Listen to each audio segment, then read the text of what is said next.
ఏది అయినా ట్రై చెయ్యి ఆచి చికెన్ మసాలా. ఆచి చికెన్ మసాలా.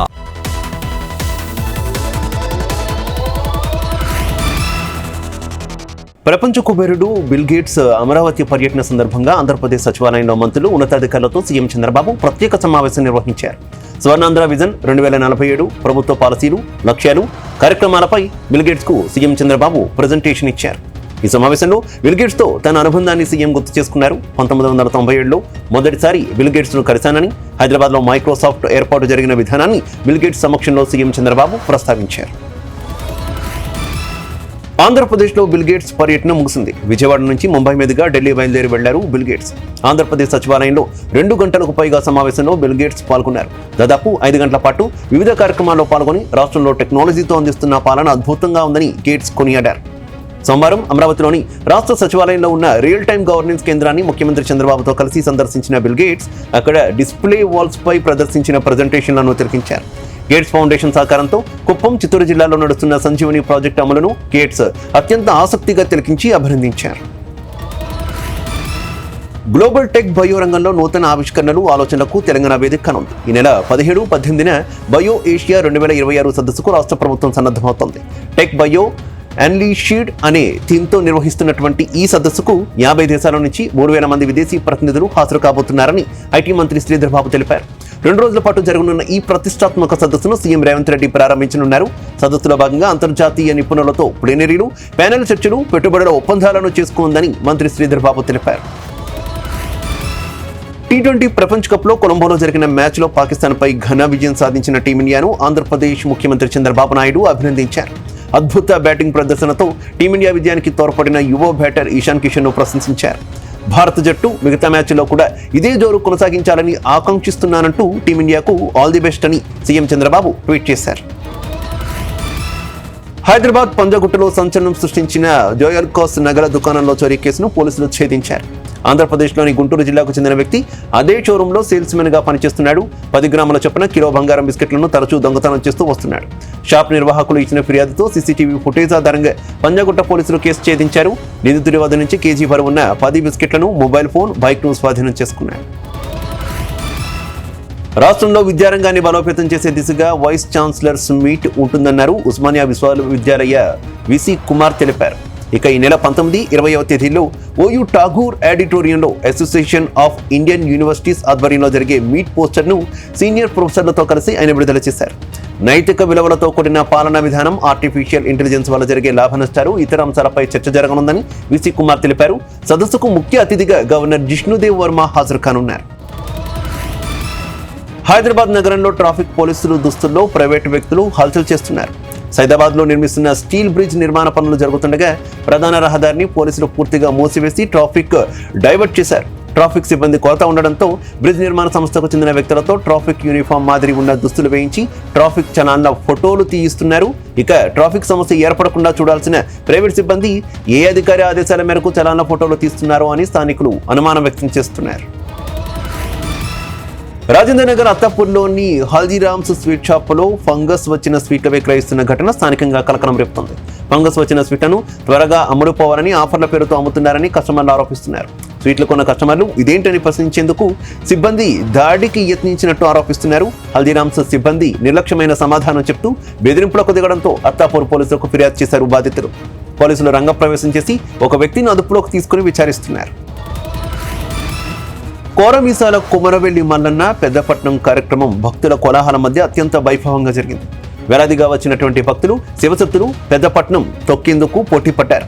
కుమరవెల్లి మల్లన్న బ్రహ్మోత్సవాల్లో భాగంగా మహాశివరాత్రి సందర్భంగా తెల్లవారుజామున నిర్వహించిన ప్రధాన ఘట్టం పెద్దపట్నంతో భక్తులు పరవశించిపోయారు. ఉత్సవమూర్తులను కుమరవెల్లి పురవీధుల్లో భక్తులు జయ జయధ్వానాల నడుమ ఊరేగించారు. తదుపరి తోటబావి వద్ద పట్నం కార్యక్రమాన్ని నిర్వహించారు. రాత్రంతా శివనామస్మరణతో జాగారాలు చేసిన భక్తులు పెద్దపట్నాన్ని తొక్కేందుకు ఉత్సాహం కనబరిచారు. నిజామాబాద్ మేయర్గా కూరగాయలు అమ్ముకునే కుటుంబం నుంచి వచ్చిన ఉమారాణి ఎంపికయ్యారు. ఇది కాంగ్రెస్ పార్టీలోనే సాధ్యమని టీపీసీసీ చీఫ్ మహేష్ కుమార్ గౌడ్ అన్నారు. బీజేపీ ఎన్ని మత విద్వేషాలు రెచ్చగొట్టినా ప్రజలు తమ వైపు నిలిచి కాంగ్రెస్ పార్టీని ఆశీర్వదించారన్నారు. బీఆర్ఎస్ నుంచి గెలిచిన ఏకైక అభ్యర్థి కూడా కాంగ్రెస్ కు మద్దతు ఇచ్చారని, నిజామాబాద్ అభివృద్ధి కోసం ఎంఐఎంతో కలుస్తామన్నారు టీపీసీసీ చీఫ్ మహేష్ కుమార్ గౌడ్. రంగారెడ్డి జిల్లా ఇబ్రహీంపట్నం మున్సిపాలిటీ ప్రమాణ స్వీకారంలో హైడ్రామా నెలకొంది. ప్రమాణ స్వీకారంలో మున్సిపాలిటీ సభ్యులు పోడియం ముందు ఆందోళన చేయడంతో లా అండ్ ఆర్డర్ సమస్య తలెత్తింది. దీంతో మొదట ఆర్డీఓ 1 గంటకు సమావేశాన్ని వాయిదా వేశారు. ఇక 1 గంట తర్వాత సమావేశం నిర్వహించినప్పటికీ సభ్యులు మళ్లీ ఆందోళన చేపట్టడంతో ప్రమాణ స్వీకారాన్ని రేపటికి వాయిదా వేస్తున్నట్టు ఆర్డీఓ తెలిపారు.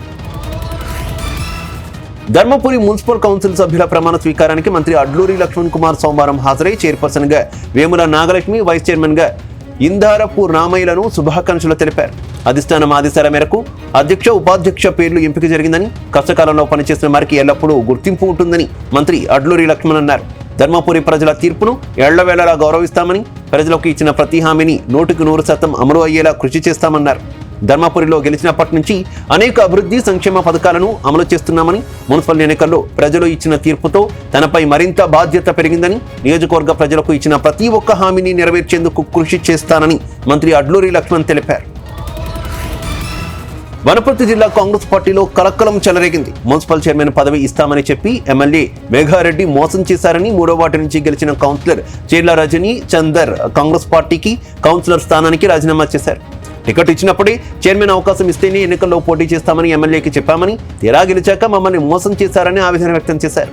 తమది 3 తరాలుగా కాంగ్రెస్ కుటుంబమని, తాము మైనార్టీ ఏరియాలో నిలబడిన 500 పైచీలకు అత్యధిక మెజార్టీతో మా వార్డు ప్రజలు గెలిపించారన్నారు. ఎమ్మెల్యేపై పెట్టుకున్న నమ్మకాన్ని పార్టీ వమ్ము చేసిందని, అందుకే పార్టీకి కౌన్సిలర్ పదవికి రాజీనామా చేస్తున్నట్టు చీర్ల రజనీ చందర్ తెలిపారు. శ్రీకాళహస్తిలో మహాశివరాత్రి బ్రహ్మోత్సవాల్లో భాగంగా సోమవారం ఆదిదేవుని రథోత్సవం కన్నుల పండుగగా జరిగింది.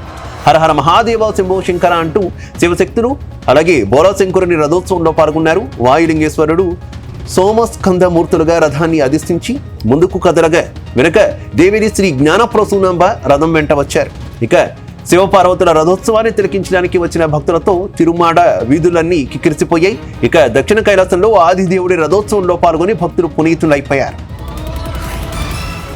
శ్రీ సత్యసాయి జిల్లాలోని లేపాక్షి క్షేత్రం ఆధ్యాత్మిక కాంతలతో మెరిసిపోయింది. శివరాత్రి పర్వదినాన్ని పురస్కరించుకుని లేపాక్షి వీరభద్ర ఆలయం భక్తులతో కిటకిటలాడుతోంది. భక్తులు ప్రత్యేక క్యూ లైన్లలో గంటల తరబడి వేచి ఉండి స్వామివారిని దర్శనం కోసం వేచి చూస్తున్నారు.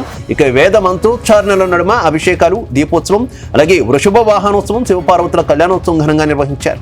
స్వామివారికి ప్రత్యేక అలంకరణలు ఆకట్టుకున్నాయి. పుష్పాలతో, విద్యుత్ దీపాలతో ఆలయాన్ని అందంగా తీర్చిదిద్దారు. భక్తులకు ఎటువంటి ఇబ్బందులు లేకుండా ఆలయ అధికారులు విస్తృత ఏర్పాట్లు చేశారు. తన చిరకాల కల ఎట్టకేలకు సాకారమైందని, నిరుద్యోగ యువతకు ఉద్యోగాలు రావాలన్నదే తన ఆకాంక్ష అని నెల్లూరు రూరల్ ఎమ్మెల్యే కోటంరెడ్డి శ్రీధర్ రెడ్డి అన్నారు.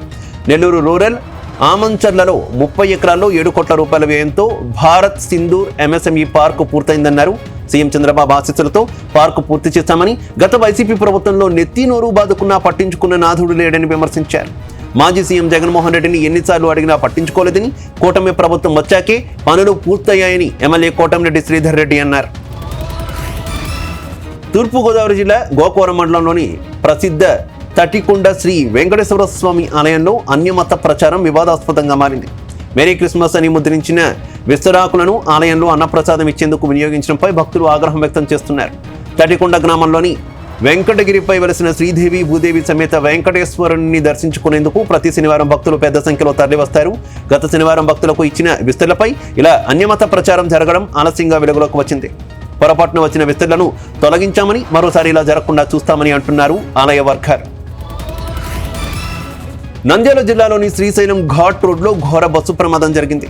డోన్ ఆర్టీసీ డిపోకు చెందినటువంటి ఎక్స్ప్రెస్ బస్సు శ్రీశైలం వెళుతుండగా ప్రకాశం జిల్లా సరిహద్దుల్లోని దోర్నాల సమీపం చింతల ఘాట్ రోడ్లో లోయలోకి ఒరిగింది. ఇక అప్రమత్తంగా వ్యవహరించినటువంటి డ్రైవర్ బస్సును కంట్రోల్ చేయడంతో ప్రయాణికులు స్వల్ప గాయాలతో బయటపడ్డారు. ప్రమాద సమయంలో బస్సులో సుమారు 70 మంది ప్రయాణికులు ఉన్నట్టు స్థానికులు చెబుతున్నారు.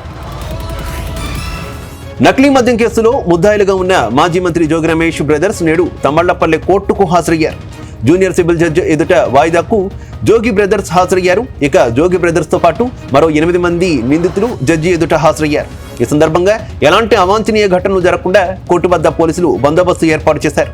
తదుపరి వాయిదా తేదీని కోర్టు సమన్ల ద్వారా ముద్దాయిలకు నేరుగా తెలియజేయనుంది. వాయిదా అనంతరం స్థానిక వైసీపీ నేతలతో కలిసి మంత్రి జోగి రమేష్ సోదరులు మల్లయ్యకొండ మల్లికార్జున స్వామిని దర్శించుకున్నారు. తిరుమల శ్రీవారిని దర్శించుకున్నారు నటుడు దేవ్గిల్, జబర్దస్త్ ఆర్టిస్టులు ఆటో రాంప్రసాద్, తన్మయి. వీరు ఉదయం నైవేద్య విరామంలో వేరువేరుగా దర్శించి మొక్కులు తీర్చుకున్నారు. వీరికి ఆలయ అధికారులు స్వాగతం పలికి ప్రత్యేక దర్శనం కల్పించారు. అనంతరం రంగనాయక మండపంలో వేద అర్చకులు వేద ఆశీర్వచనం చేసి పట్టు వస్త్రంతో సత్కరించి తీర్థ ప్రసాదాలు అందజేశారు.